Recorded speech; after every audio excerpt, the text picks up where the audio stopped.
Relatório de Laboratório de Operações Unitárias 2, do experimento de umidificação. O relatório foi realizado pelo André Luiz, Letícia Carina, Murilo Soares e Sara Oliveira.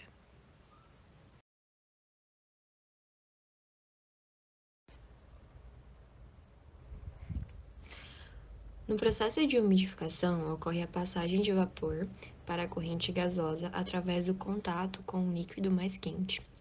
Nesse processo, ocorre a transferência de massa e transferência de calor de uma corrente de fase líquida para a corrente de fase gasosa, onde a fase gasosa tem um aumento da umidade absoluta. Para isso, a corrente de líquido deve estar em uma temperatura maior que a corrente gasosa. No vídeo relatório analisado, o grupo faz um pequeno equívoco introdutório ao falar que a corrente gasosa deve estar mais quente que a corrente líquida. Porém, a informação está errada, já que o objetivo da umidificação é esfriar a corrente líquida, e por isso a corrente gasosa deve estar mais fria do que a corrente líquida. Na indústria, o processo de umidificação é realizado por torres de resfriamento, que são equipamentos usados para o esfriamento da água industrial, como aquela proveniente de condensadores de usinas de geração de potência ou de instalações de refrigeração, trocadores de calor e entre outros. A água aquecida é gotejada na parte superior da torre e desce lentamente através dos enchimentos de diferentes tipos. Encontra corrente com a corrente de ar frio, que normalmente está à temperatura ambiente. No contato direto das correntes de água e ar, ocorre a evaporação da água, principal fenômeno que produz o seu esfriamento. Para realizar o projeto de uma torre de resfriamento de água, exige muitos conhecimentos de vários princípios básicos da engenharia. Requer inclusive a aplicação prática destes princípios, utilizando os melhores materiais e técnicas existentes a fim de obter os resultados desejados. Para isso, os componentes básicos, consistindo de estrutura, enchimento, sistema de distribuição de água, venezianas, eliminadores de gotas, fechamento, plataformas e cilindro do ventilador, precisam ser projetados para formarem uma unidade integral. O material estrutural, aplicado com as respectivas conexões, devem ser capazes de resistir às severas condições da operação. Na maioria dos casos, os componentes acima mencionados são pré-fabricados para simplificar os serviços de montagem. Nesse slide está a bancada de absorção de sistema líquido-gás que foi utilizado no experimento realizado e analisado.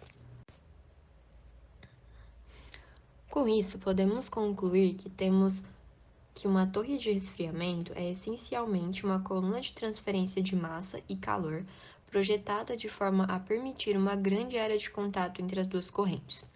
Isso é obtido mediante a aspersão da água líquida na parte superior e do enchimento da torre, que podem ser bandejas perfuradas, colmeias de materiais plástico ou metálico, e entre outros, que aumenta o tempo de residência da água no seu interior e a superfície de contato água e ar. Para esse experimento, os equipamentos e materiais utilizados foram uma bancada de absorção líquido-gás composta por reservatórios, bomba peristáltica, medidores de vazão, coluna de absorção, o psicômetro, o painel elétrico com indicador de temperatura e de materiais o ar comprimido e a água, além da coluna com os anéis de Raschig, como a gente pode ver na imagem ao lado.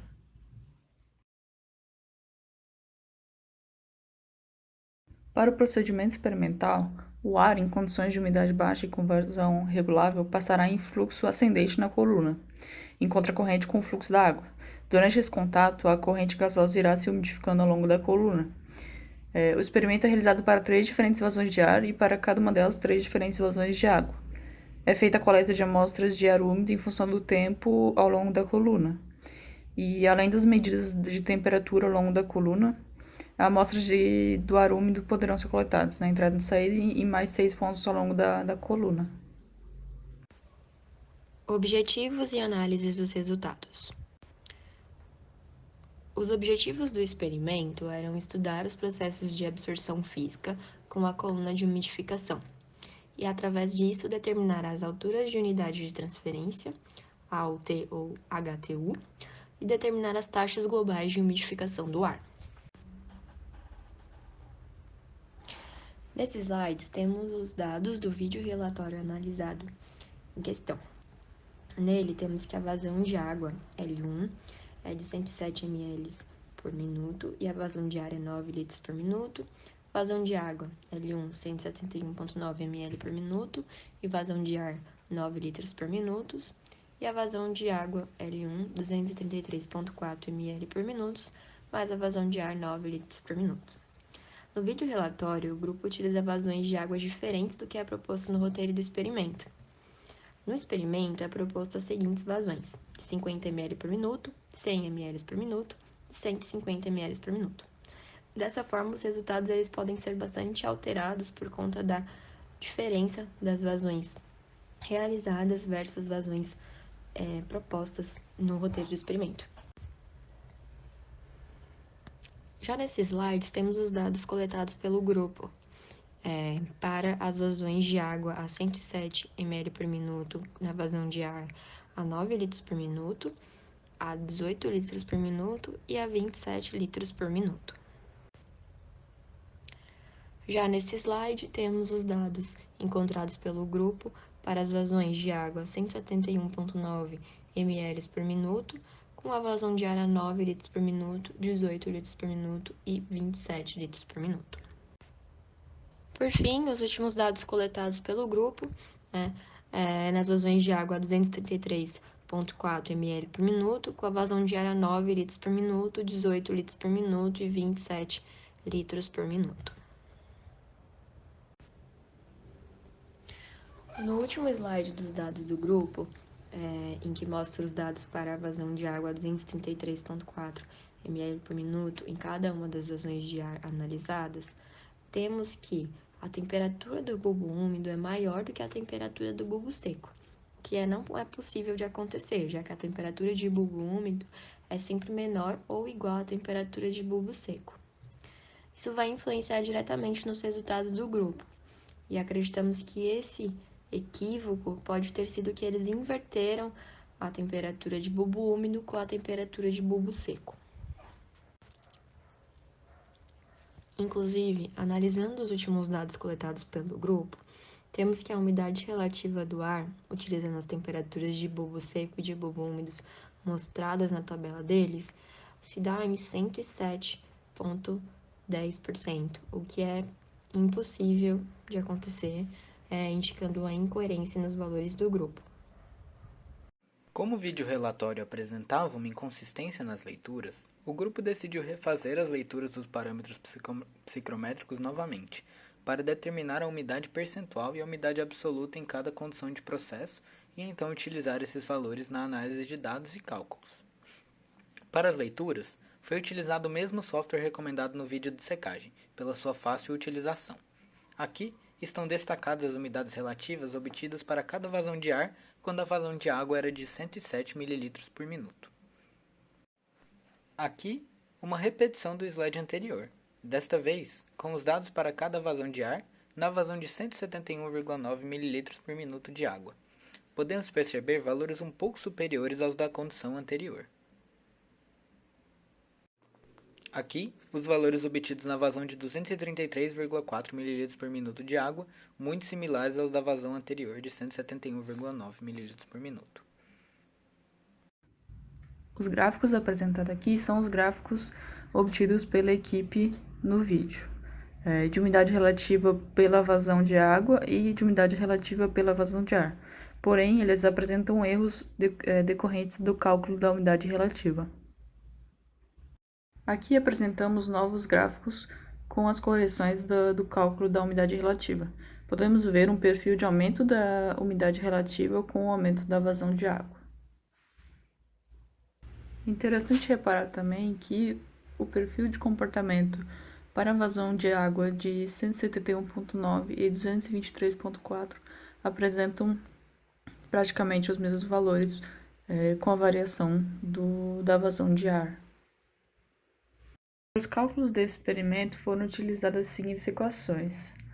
A primeira diz que a fração do ar é igual à pressão de saturação do componente pela pressão total. A segunda é a equação para calcular a altura do recheio, que já é um dado do roteiro. E a terceira é o cálculo para encontrar o AUT ou o HTU, que é a altura de uma unidade de transferência. Nessas equações, o G é a vazão de gás, o KYA é o coeficiente de transferência de massa e o A é a área da seção transversal. Vamos agora aos cálculos e análise de resultados. Primeiro, calculou-se a UT, altura de unidades de transferência, e graficou-se a UT em função da vazão de ar, para cada uma das vazões de água. Também foi feito o gráfico de AUT em função da razão da vazão de ar pela vazão de água. Segundo, calculou-se o valor do coeficiente de transferência de massa global composto para cada um dos experimentos. Após, foi feito o gráfico da fração molar ou mássica adimensional do ar em função da altura adimensional da coluna. Por último, foi calculada a taxa global de umidificação do ar em cada experimento. O próximo passo, então, é a determinação da AUT, a altura de unidade de transferência. Com isso, para cada vazão de água, foi determinada a fração molar ou mássica de vapor de água no ar no equilíbrio na saída e a fração molar de vapor de água no ar na saída, Y*2 e Y2, para cada vazão de ar, com base nas umidades absolutas encontradas. Foi então composta uma tabela com o número de unidades de transferência, NTU, para cada condição de operação. O número de unidades de transferência é a fração mássica de vapor de água no ar na saída, menos a fração de vapor de água no ar na entrada, sobre a média logarítmica das frações mássicas. Feita a tabela de NTU para cada condição, foi feita a tabela de AUT para cada condição. No entanto, não será possível comparar os resultados de AUT que obtivemos com os dados do grupo. Podemos perceber que o grupo apresentou o gráfico da altura de unidade de transferência por G sobre L, ou seja, a razão da vazão de gás sobre a vazão de líquido, para todas as conformações, em um único gráfico, o que impossibilita a comparação dos resultados. O correto a ser feito seria separar os gráficos para cada vazão de líquido utilizada. Dessa forma, seria possível comparar os valores de AUT para diferentes vazões de gás e uma mesma vazão de líquido.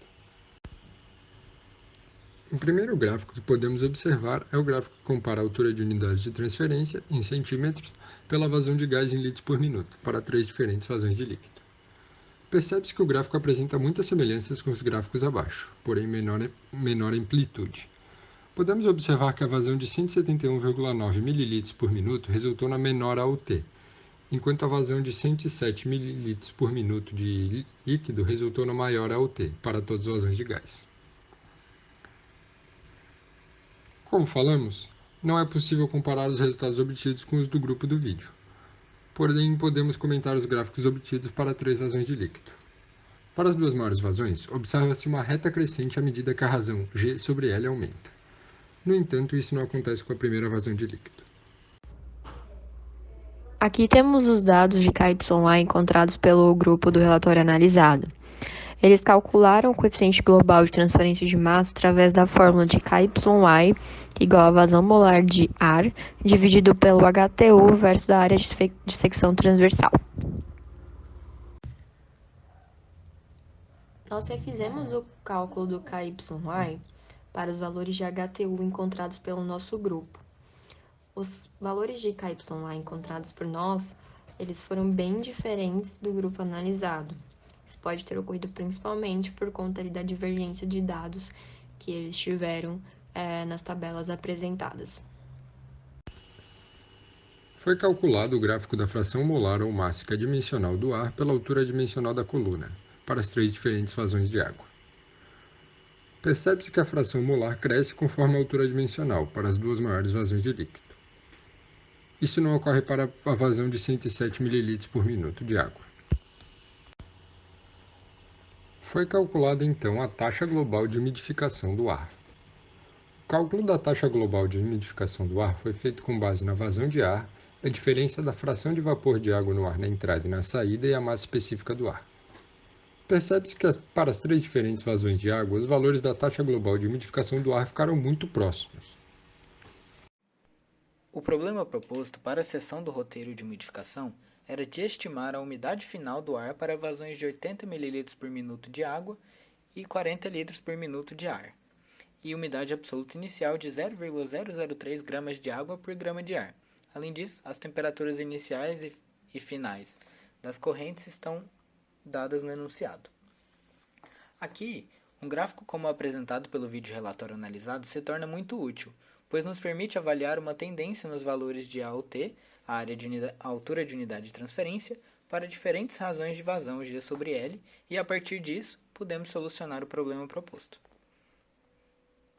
O primeiro passo foi o de realizar uma extrapolação dos dados do gráfico, o que acarreta certo erro, para determinar a altura de unidade de transferência resultante, que foi de 0,0445 metros, para a razão G sobre L de 500 encontrada.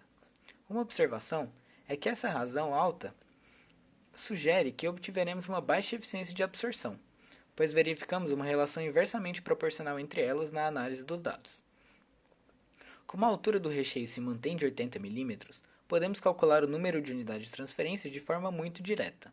E então, pela leitura dos dados psicrométricos foram encontradas as frações mássicas de saturação do ar de entrada, do ar de saída e a fração mássica de água no ar de entrada.